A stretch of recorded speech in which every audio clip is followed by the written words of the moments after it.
Au nom du Père et du Fils et du Saint-Esprit, la grâce de Jésus notre Seigneur, l'amour de Dieu le Père, la communion de l'Esprit Saint soit toujours avec vous. Je viens faire toutes choses nouvelles, c'est ce que nous entendrons aujourd'hui dans la liturgie, cette liturgie du temps pascal qui nous invite particulièrement à accueillir cette vie même du Christ en nous. Dans l'homélie, nous verrons, dans la parole de Dieu, nous verrons que le Christ s'invite, veut se communiquer. Nous aurons la joie, en ce temps pascal, de célébrer tout à l'heure le baptême de Mélanie. Je suis heureux d'accueillir ses parents. Nous aurons la joie donc de pouvoir baptiser cet enfant tout à l'heure. Nous prierons aussi particulièrement pour un certain nombre de défunts. Enfin, aujourd'hui, toute une partie de la paroisse est actuellement avec notre évêque à Saint-Désert pour la journée de la famille. Nous serons en communion de prière avec eux. Préparons-nous à célébrer cette messe du temps pascal en reconnaissant humblement, modestement, que nous sommes pécheurs et que nous avons besoin de la grâce de Dieu. Je confesse à Dieu Tout-Puissant, je reconnais devant mes frères que j'ai péché en pensée, en parole, par action et par omission. Oui, j'ai vraiment péché.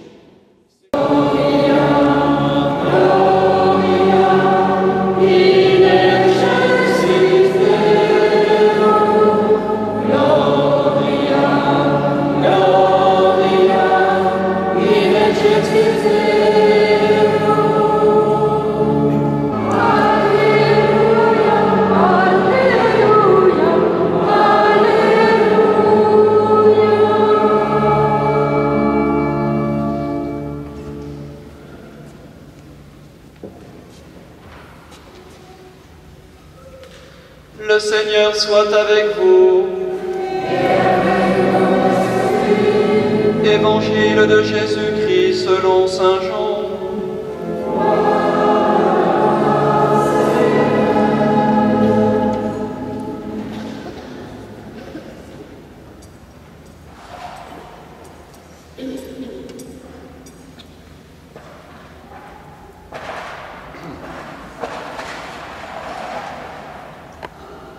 Au cours du dernier repas que Jésus prenait avec ses disciples, quand Judas fut sorti, Jésus déclara : « Maintenant le Fils de l'homme est glorifié, et Dieu est glorifié en lui. Si Dieu est glorifié en lui, Dieu en retour lui donnera sa propre gloire, et il la lui donnera bientôt. Mes petits enfants, je suis encore avec vous, mais pour peu de temps. Je vous donne un commandement nouveau, c'est de vous aimer les uns les autres. Comme je vous ai aimés, vous aussi, aimez-vous les uns les autres. Ce qui montrera à tous les hommes que vous êtes mes disciples, c'est l'amour que vous aurez les uns pour les autres. » Acclamons la parole de Dieu.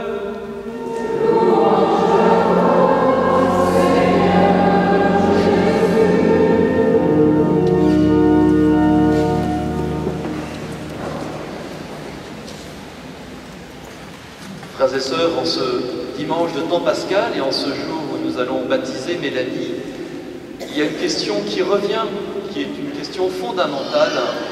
Au fond, c'est quoi la différence entre quelqu'un qui est baptisé et quelqu'un qui ne l'est pas? Nous savons en France qu'à peu près c'est moitié-moitié, il y a 60% de Français qui sont baptisés et 40% qui ne le sont pas. Quelle est la différence? Et au fond, autrement dit, mais qu'est-ce qu'apporte le christianisme, fondamentalement, essentiellement? Et la liturgie de ce jour nous révèle, au fond, comme deux clés du christianisme. La première, elle est révélée dans ce magnifique passage de l'Apocalypse. Vous savez que ce mot un peu curieux d'Apocalypse, c'est un mot grec qui signifie dévoilement, ou autrement dit, le rideau qui s'ouvre. Et Saint Jean, peu de temps avant de mourir, avait eu cette vision, cette révélation, au fond, de l'autre côté, la Jérusalem céleste, qui est au fond notre direction, notre destinée, le lieu vers lequel nous cheminons. Et dans ce passage de l'Apocalypse, il entend cette voix qui est une clé du christianisme. Vous l'avez entendu comme moi, « Je viens faire toutes choses nouvelles. Voici que je fais toutes choses nouvelles. » Retenons bien cette phrase qui est au cœur du christianisme. Le christianisme, fondamentalement, c'est notre adhésion au Christ, mort et ressuscité, et dont la vie nouvelle coule dans notre sang, dans notre veine, dans nos veines. Être chrétien, c'est accueillir cette vie nouvelle qui nous vient donc du baptême. C'est pour ça que c'est le plus grand cadeau qu'on puisse faire à un enfant que de lui offrir le baptême, cette connexion intime et qui permet cette vie nouvelle. Alors cette vie nouvelle, ce n'est pas une figure de style, ce n'est pas une figure poétique. Cette vie nouvelle, elle est bien réelle. Je m'explique. Hier, j'étais avec les guides du côté de Granges, enfin du côté de Tournu. Elles avaient eu beaucoup de courage parce qu'elles ont fait leur camp sous un déluge d'eau vendredi soir et encore hier. Je les ai vraiment admirées parce qu'elles n'arrêtaient pas de chanter sous la flotte. Et après le déjeuner, on a eu une rencontre. Et une question, c'était, mais au fond, notre vie est-elle déjà écrite? Autrement dit, est-ce que finalement on rentre dans un chemin qui est déjà tracé? Eh bien la réponse, c'est non. C'est vraiment non. Notre vie n'est pas écrite. Notre vie, elle est faite de nos décisions, de nos engagements. Elle est faite aussi de la providence, c'est-à-dire de ce que Dieu suscite dans notre vie. Croire que notre vie est déjà écrite, c'est faire mentir Dieu qui nous dit « Je viens faire toutes choses nouvelles ». Je voudrais vous donner un exemple qui m'a beaucoup touché récemment. En 1998, j'ai donc démissionné de mon entreprise et au moment de cette démission, eh bien, j'ai remis ma démission à mon directeur qui était une directrice, qui était quelqu'un que j'appréciais beaucoup, mais au moment de cette démission, ça s'est mal passé. Et je me suis dit, c'est vraiment dommage, après avoir apprécié cette personne, je pars comme ça et ça me laissait comme une amertume. Et j'avais dit au Seigneur, mais j'aimerais bien, avant de mourir, comme ma vie professionnelle avait beaucoup compté, j'aimerais bien, avant de mourir, de revoir cette personne et puis peut-être de m'expliquer, de me réconcilier. Bien quelle n'a pas été ma surprise à Rome, dans un bus. Comme vous le saviez, nous étions avec les Chalonnais en pèlerinage. Et donc, l'avant-dernier jour, alors que nous rentrions dans notre pension, voilà que dans le bus, quelqu'un se plante devant moi et me dit « Êtes-vous Thierry de Marsac ?» Et alors, 15 ans après, j'ai reconnu ma directrice, qui était à Rome avec ses enfants en pèlerinage. Et ça a été merveilleux, nous avons pu, elle m'a raccompagné à la pension. Providence a fait que nous nous sommes retrouvés le lendemain complètement par inadvertance dans une autre basilique. Et je me suis dit, voilà, le Seigneur fait toutes choses nouvelles. Je voulais me réconcilier. Et voilà que dans un bus, le Seigneur m'a permis de retrouver cette personne. Alors, pour conclure avec ce premier point, il y a vraiment une invitation qui est faite par Saint Jean, par le Seigneur lui-même. Acceptons-nous que le Seigneur, dans nos vies, fasse toutes choses nouvelles. Peut-être que certains parmi vous peuvent se dire, dans tel et tel domaine, c'est fichu, c'est foutu, la porte est fermée, il n'y a pas de solution. Ça peut être dans le domaine conjugal, avec ses parents, avec ses enfants, dans le domaine amical. Eh bien, aujourd'hui, nous le disons, et je vous invite à le dire avec moi, oui Seigneur, je crois que tu veux faire dans ma vie toutes choses nouvelles. Et pour répondre à cette guide, il n'y a aucune porte qui ne soit fermée avec le Christ. Aucune porte, jamais, jusqu'à la fin de nos jours. Deuxième clé peut-être que nous donne cette liturgie aujourd'hui, deuxième clé du christianisme, nous entendons ce commandement que vous connaissez bien, « Aimons-nous les uns les autres comme Dieu nous aime ». Alors, au fond, pas mal de personnes pourraient nous dire, et elles ont bien raison, mais on n'a pas besoin d'être chrétien pour s'aimer. On n'a pas besoin d'être baptisé pour faire du bien. Quelqu'un comme Gandhi, par exemple, n'était pas baptisé. Il a fait quelque chose de remarquable. Nous pouvons entendre cette remarque. Et effectivement, on peut être un grand humaniste, et tant mieux, être dans l'amour, dans le respect, sans être baptisé. Cela nous indique que ce commandement a bien quelque chose de particulier. Autrement dit, ce commandement n'est pas tout simplement celui de s'aimer comme on s'aimerait de façon habituelle. Le commandement du Christ, c'est plus qu'une imitation. Vous voyez, on n'est pas simplement invité à imiter Jésus dans sa vie, à faire le bien, à être ouvert aux autres. Nous sommes invités à recevoir sa vie en nous. Vous savez, c'est ce passage qui nous dit « Comme je vous ai aimé, vous aussi aimez-vous les uns les autres ». Et nous revenons à ce grand trésor du baptême, qui est comme la porte de la foi dont nous parlent les Actes des Apôtres aujourd'hui. Nous suivons encore Paul et Barnabé dans leur voyage dans la Syrie actuelle, premier voyage de l'évangélisation. Et Paul et Barnabé parlent de cette porte de la foi. Nous avons ouvert aux nations païennes la porte de la foi. Eh bien, la porte de la foi, c'est le baptême. C'est ce qui permet cette communication, cette relation, ce passage de la vie nouvelle en nous. Alors, frères et sœurs, eh bien, pour offrir au monde le christianisme, je dis bien pour l'offrir, pour le présenter, pour montrer qu'il y a un vrai plus et non pas un moins, eh bien, nous sommes invités à prendre au sérieux ces deux paroles. Je veux faire de vous, je viens faire en vous une vie nouvelle, et je veux venir vous communiquer cette vie nouvelle. Nous sommes ainsi invités en conclusion eh bien, à prendre toute notre responsabilité de chrétiens, à être des chrétiens crédibles, c'est-à-dire pas par des discours, des bavardages, mais par une vie authentique. Vous avez sans doute appris l'existence des veilleurs, ces hommes et ces femmes qui actuellement, pacifiquement, avec une bougie à la main, protestent contre cette loi qui est difficile à accepter.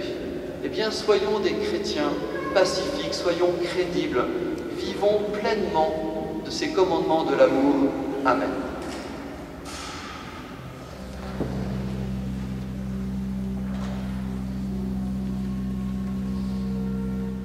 En ce jour où l'Évangile nous invite à recevoir le commandement nouveau de Jésus, aimez-vous les uns les autres comme je vous ai aimé.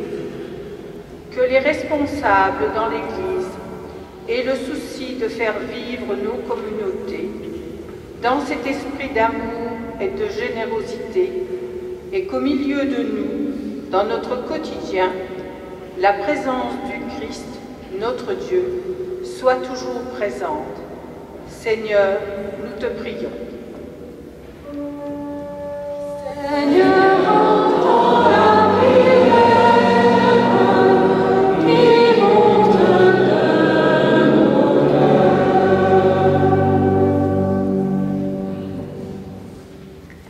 Pour tous ceux qui sont heureux d'avoir une famille, des amis, une vie paroissiale, prions pour qu'ils aident ceux qui attendent un signe, une lumière pour éclairer leur solitude. Prions aussi pour tous les dirigeants qui ont des responsabilités dans notre société. Que ton esprit de paix, Seigneur, les aide à travailler pour un monde meilleur et gouverné avec justice, dans le respect de tous. Seigneur, écoute-nous. Seigneur, entends la prière qui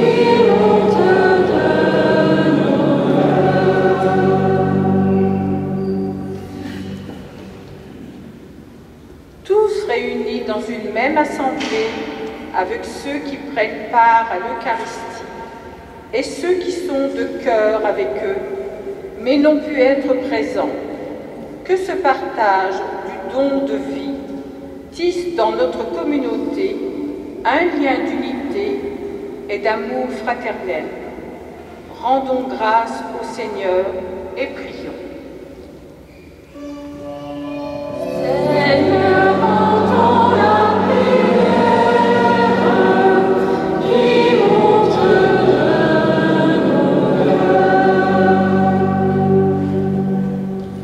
Nous t'en prions, Seigneur, toi qui règnes pour les siècles des siècles.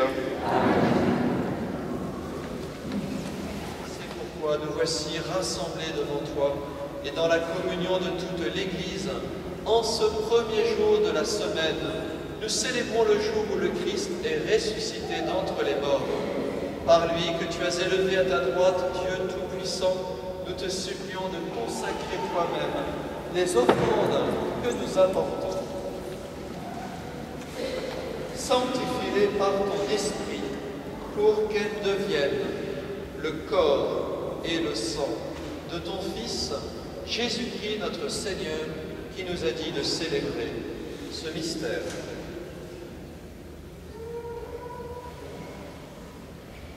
La nuit même où il fut livré, il prit le pain. En te rendant grâce, il le bénit, il le rompit, il le donna à ses disciples en disant : « Prenez et mangez-en tous, ceci est mon corps livré pour vous. »